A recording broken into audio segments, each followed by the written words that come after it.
around Christmas time, just before New Year's, we were working in a parkade. It's an enclosed parking garage, like 2 floors.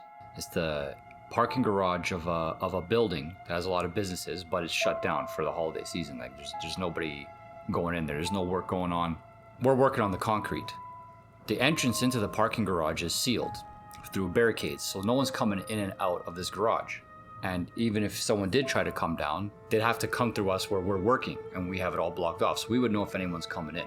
While we're working, for the entire week or so that we were there, we would hear all kinds of noises, like people walking around. We heard like car doors opening and closing, to the point where we got up once. We were working and we walked through the parking garage, and we're looking for the sources of these noises.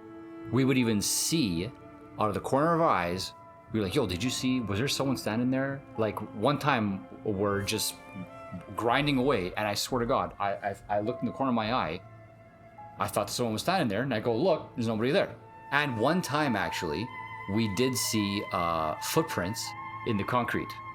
Mind you, it could have been maybe like a tweaker or a homeless guy managed to make his way in. We don't know, but it's key card access. There's no way you're getting into this parking garage without key card access. So it kind of, eliminates the possibility of it being a homeless person. So just after New Year's, our last day there, our one guy, Harold, we're just convinced that something followed this guy home.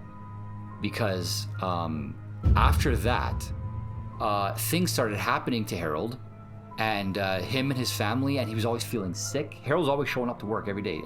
He's always at work. His wife and newborn were at a laundromat, and they ended up getting rushed to the hospital, and it was because of carbon monoxide poisoning.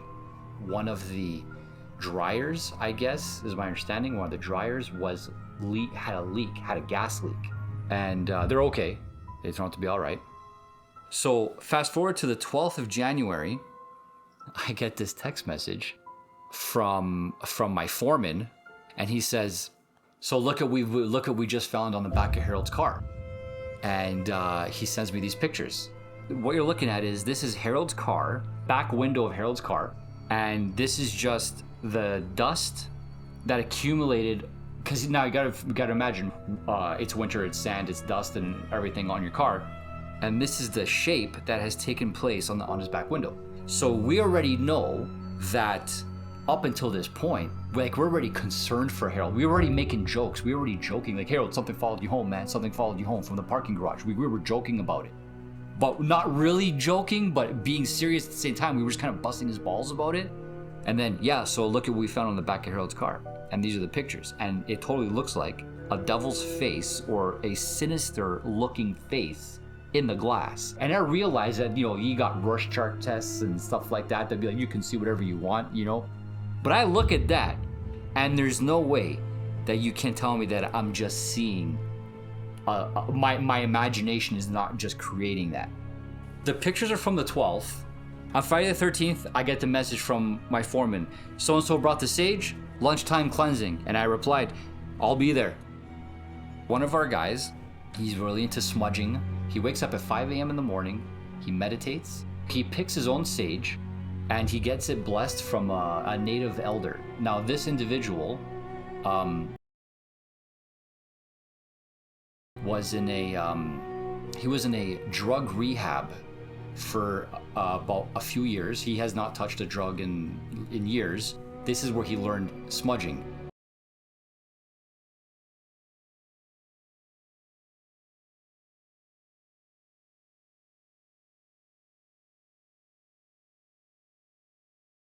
It was run by natives, and in order to be there while you were going through your detox, right? It was required that in the morning you wake up, you meditate, you smudge. This is otherwise he never would have known about smudging, and he found that it worked for him so great that he just kept doing it ever since. That's why he knows the native elders, because of the rehab center he was at. And he goes in the mountains, he picks his own, he gets blessed. So right away he's like, yo, we have to smudge we need to smudge your car. And Harold, we're gonna smudge Harold, and we're gonna like tell Harold, hey man, like you gotta tell it you don't give a permission, because that's the key. You have to tell spirits we don't give you the permission, right? Because it's all about free will. They can't take your free will. They can't cross that boundary.